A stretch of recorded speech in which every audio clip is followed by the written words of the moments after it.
Ray, obviously the Hall of Fame ballots have gone out to all the members of the Baseball Writers Association of America, and hot topic right now is who should be elected, who shouldn't be elected. Do you follow that each and every year? Do you root for certain players? Do you care who's in the Hall or not? Oh, I do, and I see the class of 2013. It's phenomenal, and I know the steroid factor is going to come into it, and the writers are not going to vote for these guys. I don't think, based on their stats, for me, it's going to be based upon when did these guys start doing the steroids? When, for me, I'm not going to defend that they did it, but it wasn't legal when they did it. I'm not justifying it, but it wasn't legal. It was legal. Sorry, and nobody said anything, and all of a sudden, one guy, Jose Canseco, makes a big stink, and now it blew up like hot flashes. For me, are you going to deny? For me, Barry Bonds, I believe he was a Hall of Famer before he took these steroids. But you know that the writers are just going to remember what happened the last 5-6 years and astronomical numbers he put up. For me, it's going to be tough. Do they merit to get in? Yeah, I think. Will they get in? Probably not. Ray Callari joining us here on the program. Now, when you say that, do you mean eventually, or you just mean this year? Eventually, like for me, I'll give you a case in point. Like we're in a society right now. We're proving that it in the long run. I'm not saying it's right, but it pays to cheat. Look exactly like Melky Cabrera. Look exactly like Melky Cabrera. He gets caught 50 game steroids. Yeah, steroids. He gets rewarded with a 2-year, $60 million deal. Not only that, because of the agreement with the Players Association, as long as he's on a roster June 4th, I think June 1st of that year of a winning team, he also got the highest bonus ever awarded to a major league team for a World Series win at $377,000. Wow. For being part of the team. Does he get a ring as well, Ray? That I believe is the team, but the rest of the stuff is the league. And what message are we sending? And obviously Melky Cabrera played a big part in us, Matthew, getting there.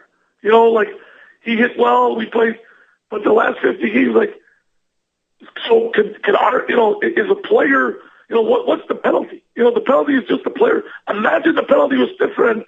We could have lost every game he plays in. Imagine that. If you start doing that, I think players will not, the penalty does not suit the crime. It doesn't. If you put the guy for a year, obviously they take away a little bit of money, but whatever they took off his salary, he's going to be rewarded in Toronto now. Ray Callari joining us here on the program. So I see what you're saying about Barry Bonds. I agree with you. When he was skinny, that guy was a Hall of Famer many years ago. Maybe even after a couple of years in San Fran already, he was a Hall of Famer. But what about a guy like Sammy Sosa, who obviously put up a whole bunch of home runs back to back to back to back, and then obviously the allegations come out. Are you on the same page with him, or as being a guy who should be in there eventually, or how do you feel about him? To me, we're going to be like steroid accountants. To backtrack Right. and to audit these guys. When did they do the steroids? Yeah. Like I can look if he did the steroids, in 2002, everything after 2002 is null and void. Yeah. But until then, what are his stats? See, I wouldn't put in Sammy Sosa. I think Sammy Sosa is a glorified Dave Kingman who was on steroids. In other words, Sammy Sosa wasn't an incredible base stealer or an incredible, outfielder, whereas Bonds stole bases, played great defense, Gold Glover, that kind of thing, right? So I think there's a difference there. And then obviously the other guy on that list that people are going to contemplate is Roger Clemens, a guy who put up so many gosh darn wins and did it in Toronto and did it in New York and obviously did it in Boston as well. I think I have a more favorable opinion of a guy like Clemens who went through a trial and was found not guilty, and a guy who had success, similar to Bonds in one city before he even went to other cities. I think I have more apt to be okay with Clemens being in there than a guy like Sosa or McGuire, and I think Bonds right after Clemens. Yeah, he's not guilty, Roger Clemens. Obviously he played a long time. The thing is, I agree on that state where Roger Clemens had astronomical stats. As a pitcher, what does it make you do? Throw harder, but still you got to throw the ball by guys. Oh, it's all about pitch. It's pitch selection. It's the changeup. I don't think steroids helps you with your changeup. I don't think it helps you with hand-eye coordination. Look, I'm not a doctor. I didn't go to school that long to become a doctor. For me, I'm just saying Barry Bonds, for me, is probably the best hitter I've seen in my time. Because he hit, I think, 340, 350 with his shift. He walked like 220 times. He had an on-base percentage. The numbers were astronomical. To me, Bonds and Clemens did stuff. They had the intangible stats. McGuire, Sosa were just home runs and that's it. They were average fielders. They were, just power hitters. And because of what they did down the stretch, you hit a home run, I hit a home run. I think people lost track of what it was all about.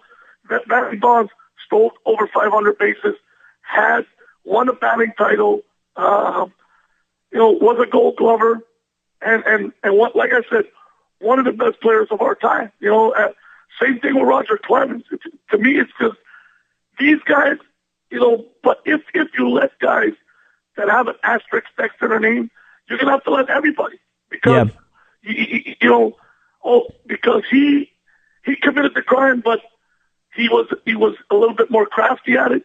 He's okay. The other, I don't know about that. I mean, I think if there isn't any concrete proof, whereas a guy like Palmeiro actually tested positive, I think there's a big difference. But let's move away from some of the negative stuff there, Ray. Let's talk about, obviously the local angle there is a fellow by the name of Tim Raines who finishes his career in the top, 8, whatever it is, in stolen bases in the history of baseball. And then obviously, in top, I think he's number 2 in terms of the players who have not gone into the Hall of Fame in terms of scoring runs in all time. And he actually finished with a higher on-base percentage than Tony Gwynn. And yet here we are sitting another year where he won't get in, most likely. Only 48% of the ballots last year. I spoke, Ray, with a voter this week who has a vote for the Hall of Fame, who told me that the reason he is hesitant at the moment to vote for Tim Raines is the 1985 Pittsburgh drug trials, where it was obviously an investigation into pro athletes taking various drugs like cocaine, which Raines admitted taking. In the 1982 season, his numbers dipped a bit. He came out about it. He went into rehab, and then from 1983 until his retirement in the early 2000s, a career spanning 20 years after the fact, the guy was clean, a model citizen, a model player, a model teammate. And yet here we are talking about, this maybe inhibiting him, taking a substance that clearly, isn't in the same ballpark as taking steroids. That's incredible. And for me, but you see where they go with this. These writers and they're looking for anything and everything to, I'm not saying tarnish a career, but the minute somebody does something wrong, it's always going to hang over their heads. It's a cloud over your head, and it's hard to get rid of. Meanwhile, you have a guy like Ty Cobb in the Baseball Hall of Fame, known as a rampant racist. So it's hard to take from a Montreal baseball perspective. Ray, I know obviously you played in the Expo system in the minor leagues, and I'm sure you're familiar with the legend that was Tim Raines in these circles. Your thoughts on his career and whether he is a Hall of Famer or not? To me, I think borderline. I think there's guys like Dale Murphy. He's a borderline guy. What about Larry Walker? What about him? Like, well, the whole thing, it really is absurd. I mean, you look at a guy like Craig Biggio, who should have been a first ballot Hall of Famer, no questions about it. But in any event, a debate for another day. For me, for a guy like Larry Walker, if you're hopeful, if you want to see him in the Hall of Fame, maybe you compare him to a guy like Pavel Bure in hockey, who didn't play that long and finally got in. So you never know. But Ray Callari, ndgbaseball.org is the website for baseball. And congrats once again, obviously, on the Giants win in the World Series. Thank you very, very much. All right, we'll talk soon.